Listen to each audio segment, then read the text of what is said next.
We are here in beautiful Big Rapids, Michigan, and we're about to meet with Brian. Hello, Brian. In the beginning, the room that you're in was the original shop where the school was. I was actually in the back. So when the school started, it was pretty humble. It had the same style benches, but there was only 8 benches. Then eventually, my bench actually used to be right here for years. So it was a wonderful spot. Because the master's program is broken down into 3 2-month terms. 2 months, 2 months, and 2 months.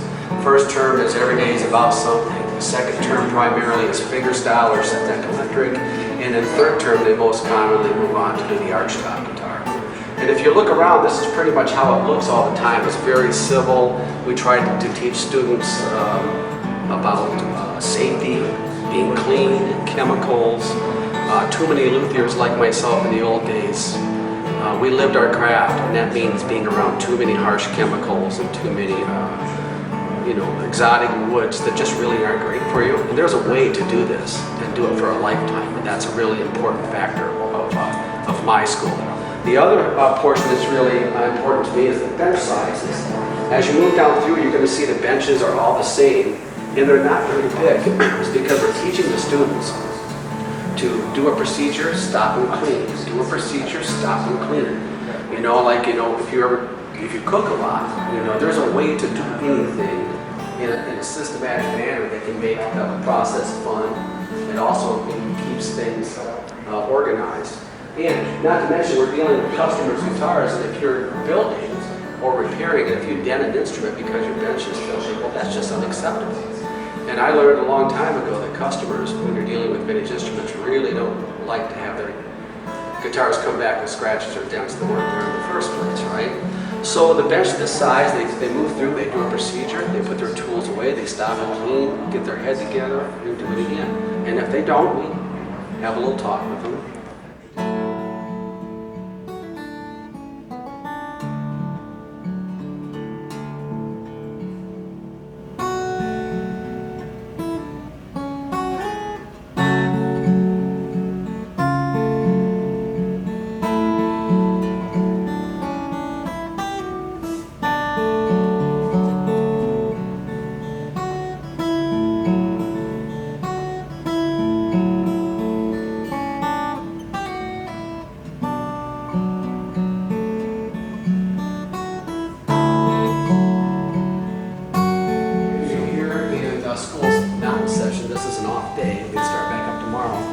But if you notice, all the benches have their seats turned over.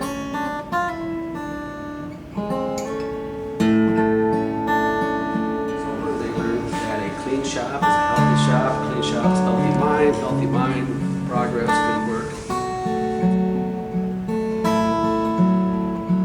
This net also includes cleaning the bathrooms, cleaning the sinks. That's part of the game,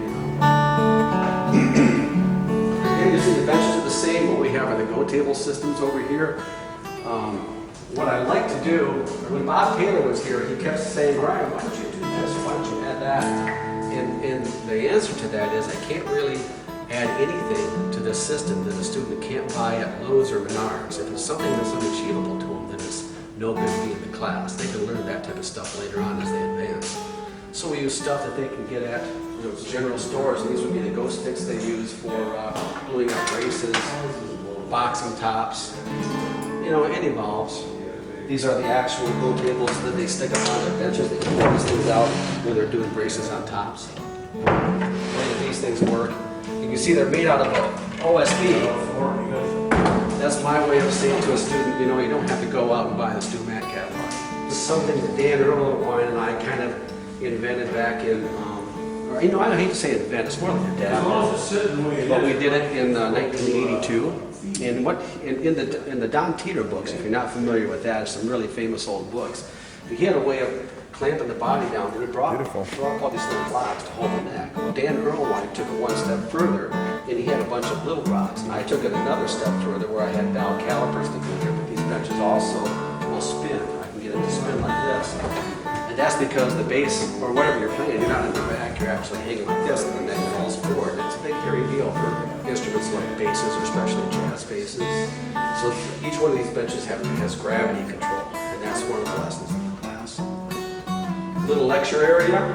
This is evolving right now, but I'm really excited to get this finished. Within the next 6 months, the school will have video cameras around the shop and flat screens everywhere, so students can just walk up to the screens of the computers and type in whatever lesson we're teaching at the time and be able to review it themselves. And what this will have is cameras that are coming down on this bench, so when the students sit back here, even the shy guy in the back, and there always seems to be one, will be able to see the camera that's on the bench close up. So one of my favorite rooms, there's always so much going on.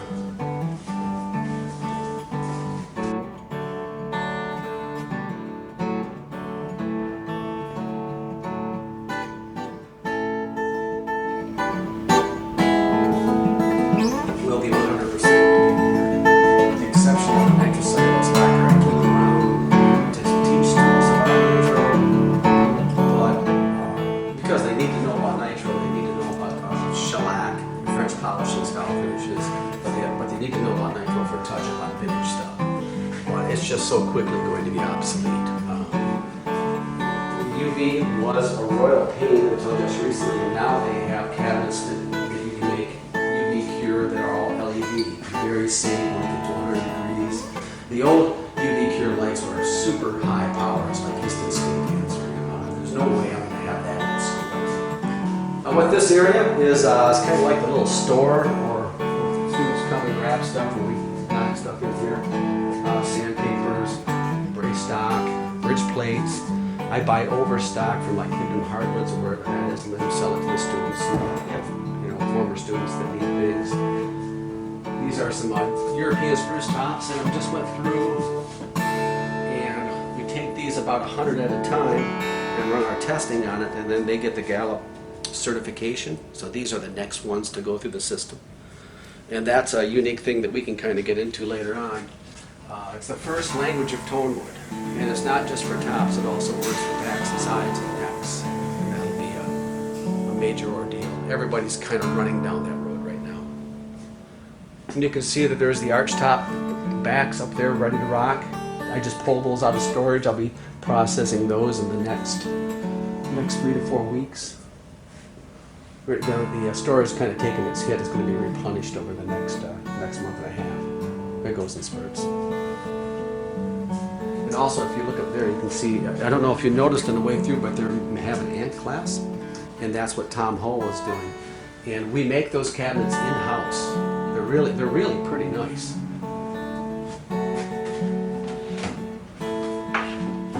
If I get it down, I can.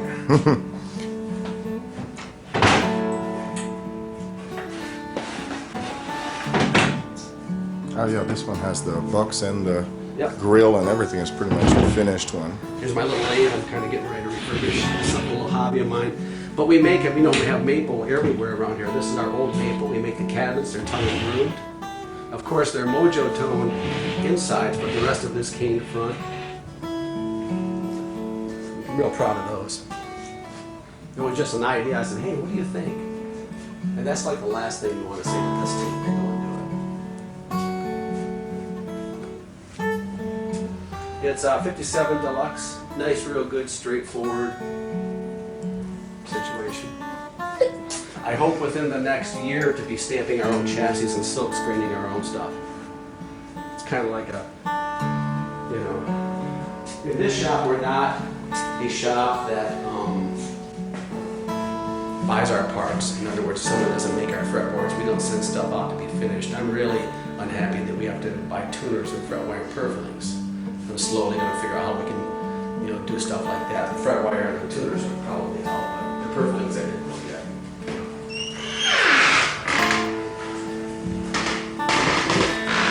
And this would be one of the main machinery rooms. And the one thing you'll notice about this room, there's no saws. Because this is the room that the students can walk into and use the equipment that is not going to hurt them. Like I recently just put the joiner in here, but that's generally always on a lockout. You'll see that around here. The machinery has a padlock on it that only instructors have a code to. But the sanders the students can use with no problem. And you know, like in the first 2 months I talked about, that's actually called a journeyman class where every day is about something. And most of the time it's just trying to learn what the students are, what their weirdnesses are going to be, if they're going to be you know, anxious in any way, and that can lead to like erratic behavior within the shop. So we're teaching them how to be in the shop, how do you work around machinery, so on and so forth, to make sure they're not going to hurt themselves. And in all the years I've been doing it, and I've been actually an instructor in the school business since 1983, never had an accident. And I'm real proud of that. So you can see the side fenders. Again, see how the things are made out of just general store stuff you can buy, nothing crazy. This is not like Stumac stuff or Luthiers Mercantile. Anybody can go out and make these things. Side fenders, router arms. These are actually a little industrial. I say that, but these are pretty cool. We do have the pantograph arm system, which is what this is. It comes out no matter where you're going to routing the line. You make sure that the router is always square to the body, and that's for basic mechanical stuff. But underneath here we have other systems that are the type that anybody could build that will do the same job. They aren't industrial, and at the high rate that we use them, they would be breaking down all the time, so it's just not practical. So we just keep those put away for the students. You can see a pantograph arm back there. That's what we carve the arch top stuff on.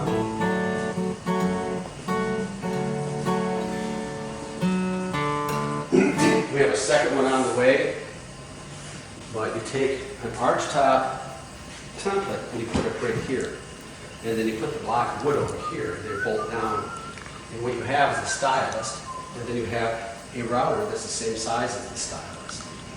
So it comes over, and you get it set in a spot. You flip it on, and it's got a little bicycle brake over, and then you plunge it down, and you go, and it does its thing, and then you come back a lot slower than that, and then you move it about a quarter of an inch, and then you do it again. It wastes the weight. Well, like, you know, like, There's no way that they could in an arch top do a full car on the outside.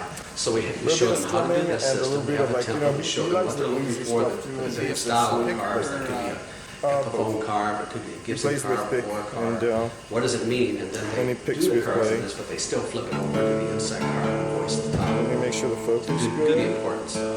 It's just not practical for the outside car. Well, at least we tried it anyway, so it became pretty much not. Oh man, So let's walk into the back room. This is where it gets a little bit heavier. Again, it's still pretty compact. I'm a tool junkie and I have a lot of tools in storage. I'm going to have to buy or build another building just for the heavy duty stuff. But the way that it works, the wood comes in, a lot of maple, a lot of mahogany. We're teaching with that.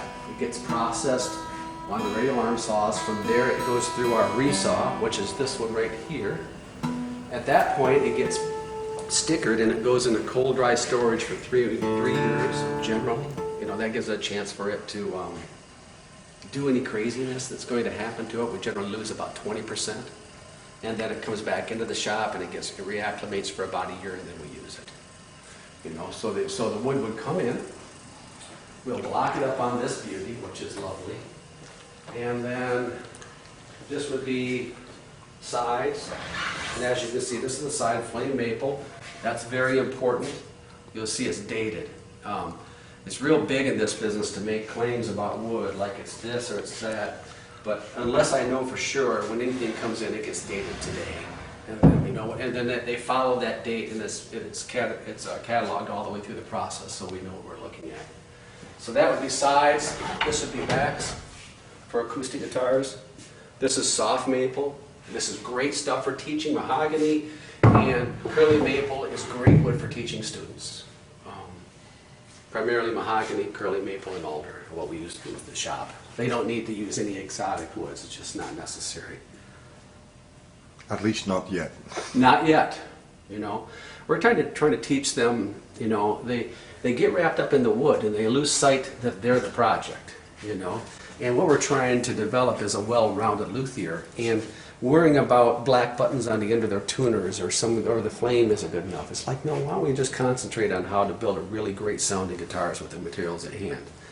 And you know, we all know in this business, and this generally gets me in trouble, but there are a lot of pretty awful sounding guitars out there. They have pretty woods, but they just don't make the grade for musical instruments. You know, and the student really needs to learn that up front. It gives them a great foundation. The back of the shop buffer, that's my buffer. We show the students on Stuart McDonald buffers in the back.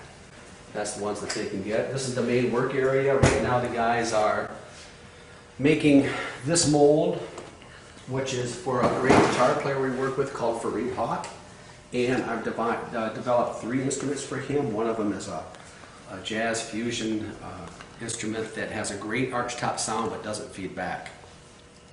And I mean at high volumes. And we went through 3 different efforts to try to make that happen. By the second one we had it nailed down, but now it's a real instrument.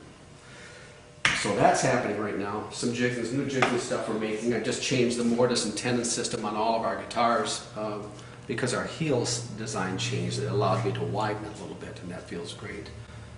The time savers, this is actually a luxury. You know, not everybody can have a time saver. We have to actually have 2 because they're used so much. But that doesn't mean that a student can't do the same type of thing with a $1,800 unit.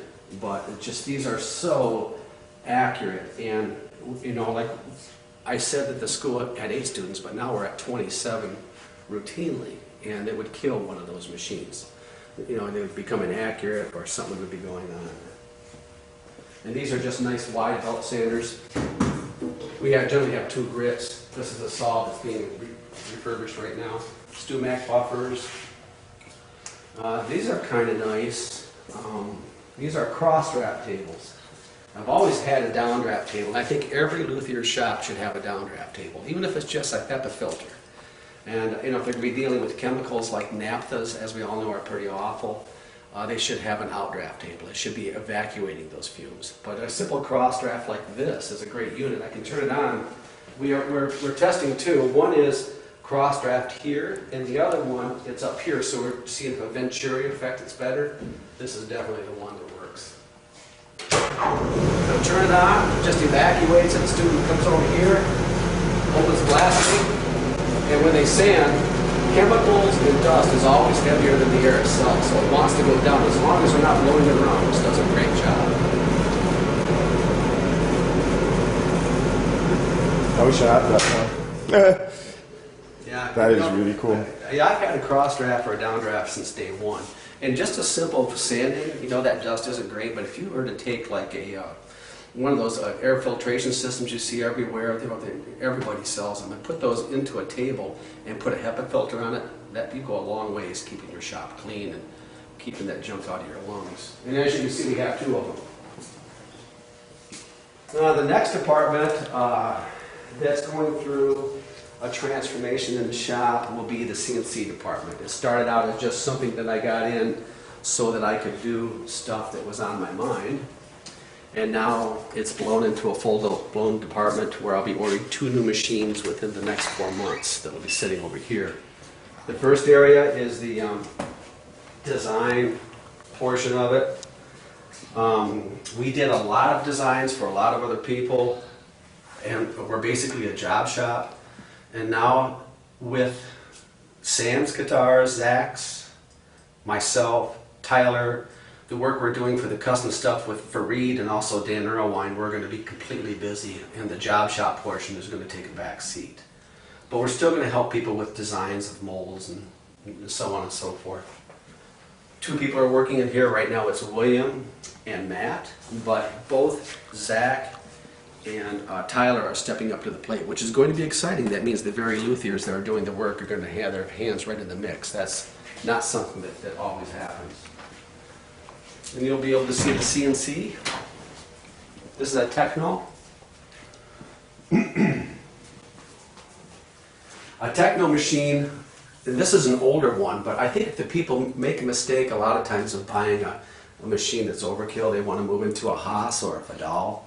And you know, they make aircraft parts on those. You don't necessarily need it. If you can get into these for, you know, 30,000, and they'll do everything that you want. We have it set up with vacuum panels, and they're set up like this because if all of a sudden we do something stupid and it crashes into a panel and blows this, we just clamp another panel down, run the program, and we don't have to replace the whole table.